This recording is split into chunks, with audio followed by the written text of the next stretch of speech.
Follow me. We shall crush them beneath us. Alright, before we start, I just want to say this. Have any of you have picked up Schedule 1? If so, I want to ask, what was your experience? Were it any good? Because right now, what I've heard, at least about 18 hours ago, or perhaps 24 hours, or you know what, maybe more. I don't know if Schedule 1 has, or perhaps is still having a copyright claim. According to Willow the Fan, is being attacked by a rival studio. And it seems the rival studio is claiming some content. I don't know. What about you guys? Did you play any of those games and notice anything that is unusual or perhaps copyrighted material? Let me know in the comments. My name is Will. See what I did there? Hope you're having a lovely day. We are going to take a look at Schedule 1, the player counts, the rival games that exist, and the apparent investigation that is going on as a result of its success due to supposed copyright infringement from another game whose title it is still far too early in the video for me to be able to say on YouTube. So we're going to get into all of that, but before we do, if you want to help me get this message out to other people, just give me a subscribe and leave a like on the video to help push it, because we all know YouTube ain't gonna. All right then, let's get over to Insider Gaming, a website that is up and down in its political affiliations, but in this case is probably relatively neutral. Schedule 1 then, being investigated for IP copyright infringement claims. Well, let me point this out straight out of the gate. I've played a little of this game. It was gifted to me recently, and I really enjoyed it. It's a lot of fun. It really is. It's keyboard and mouse only, but that's fine. And, you know, you go around at the beginning of the game at least, you know, buying seeds, planting them, watering them, you know, waiting until they grow, snipping them, and then trying to push the product on people in this new city that you've had to flee to after getting, well, I think the police first show up, and then you get threatened by a rival dealer organization, and, you know, it's every man for himself. Is staying in a hotel room, at least at the beginning, and thus does it start like that. That's about as far as I was able to get. And I will stream it if there's interest when I'm done with Suikoden 2. So there you go. You know, maybe I could be picking it up. I don't know for sure. I mean, I don't think the storage size is that big. Maybe I'll pick it up, but I have a lot of Chinese or perhaps Asian games I still need to finish. If I do pick it up, I will pick it up. And I have to say, people say it's looking good. I mean, it beat, what, Assassin's Creed Shadows. That count for something. It's so massive that I didn't know it can go this far. I mean, I really need to check it out. I need to see what kind of copyrighted material they have. So, anybody knows anything about this, the copyright infringement is, let me know in the comments if any of you have played Schedule 1.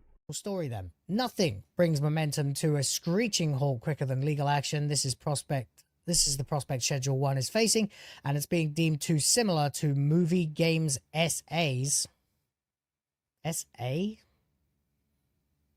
San Antonio? South Africa?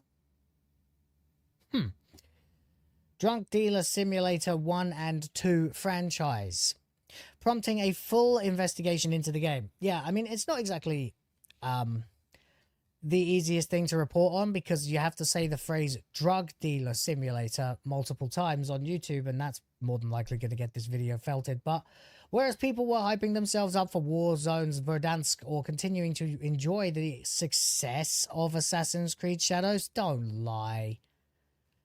You liars. You see, this is what I mean about insider gaming. That's right, because I don't think he's going to say that. Oh wait, he did. First of all, Assassin's Creed Shadow is not success. It kaput finito. And to top it all off, they have Jeff Grubb with them, a Kotaku who steals Smash JT stories, and he didn't even credit it. Make that make sense. They tend to be closer to reality than your Kotakus, your Polygons, your PC gamers, etc., but they are still peddlers of the narrative, the message, etc. So the game is about making and dealing drugs with all the rigors that come within the crime life. This is apparently appealing, as Schedule 1 hit a peak of over 400,000 players.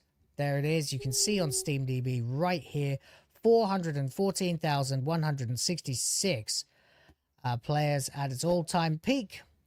The game originally came out on the 24th of March. It took about a week to get noticed, and then it peaked. And to be fair, it has not fallen very far because the 24-hour peak is 329,000. So there you go. Now, everything was going great, but on April 3rd, publisher Movie Games SA demanded an investigation into TVGS's Schedule 1. Evidence on the investigation surfaced on the website Pap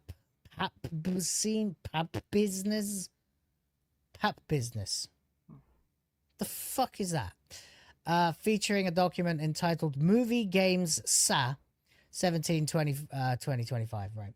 Decision to commence investigation against the creators of Schedule 1 production for claims regarding the infringement of the issuer's IP and related to a committing act of unfair competition against it. Now, I've actually looked at the trailers for Drug Dealer Simulator 1 and 2, and you basically got Grand Theft Auto ripoff, except with drug dealing.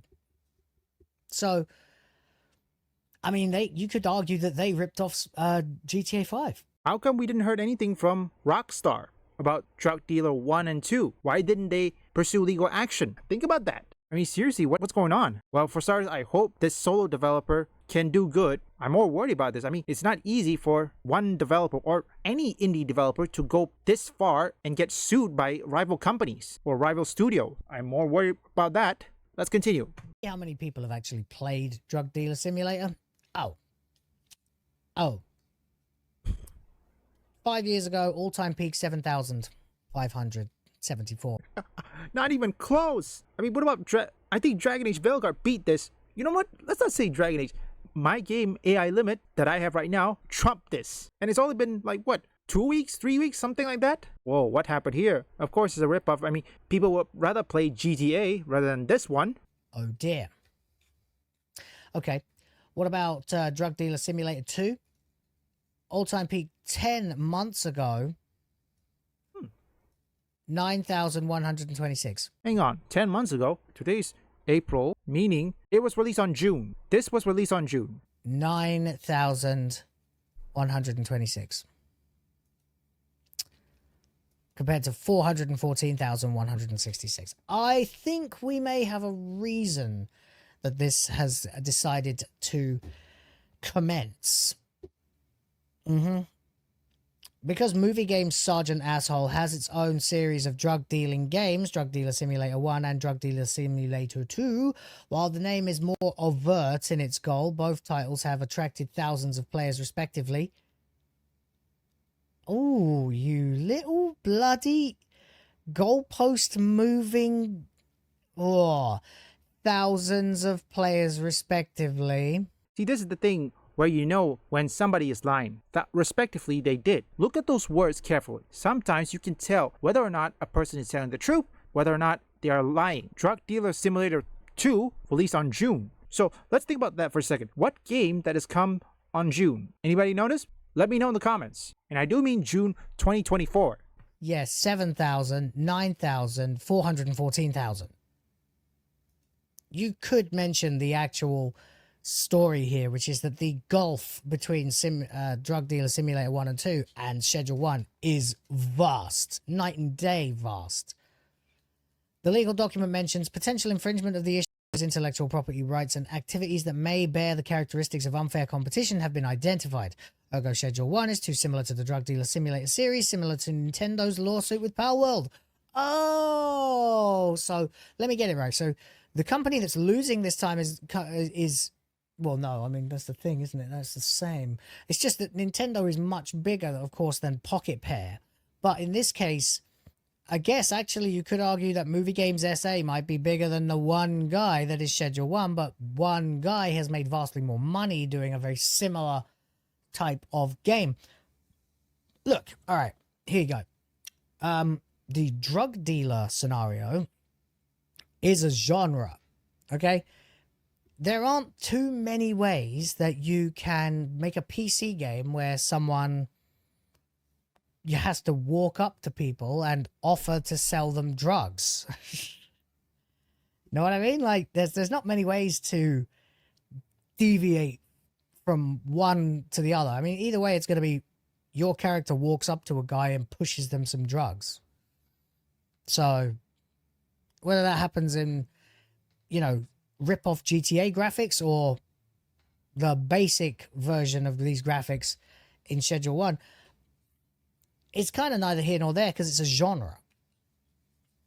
It's not something you can rip off. Well, genre usually means that you can't rip off, yes, that's true, but sometimes you can take inspiration of it and do something better. So I think Schedule 1 did something better, although I hope I really need to check the news. I don't know if Schedule 1, by the time of this upload, has already beaten this copyright infringement case. Hopefully it goes slowly and doesn't go too far. Take a look what happened with Alyssa McConaughey. When she sued, guess what? Full-blown lawsuit. Right now, I haven't heard anything from her. She was silent. Let's think about what else is happening next. Ubisoft?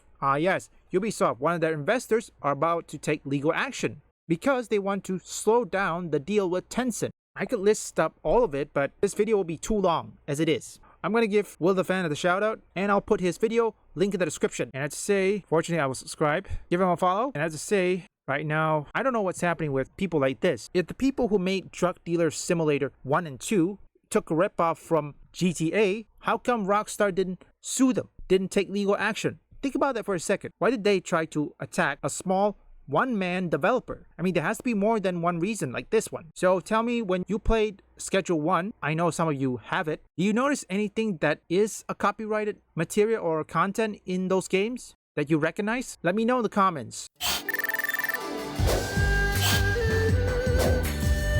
You were most impressive. Surely your military skills will help guide us on the path to victory. I look forward to your continued efforts.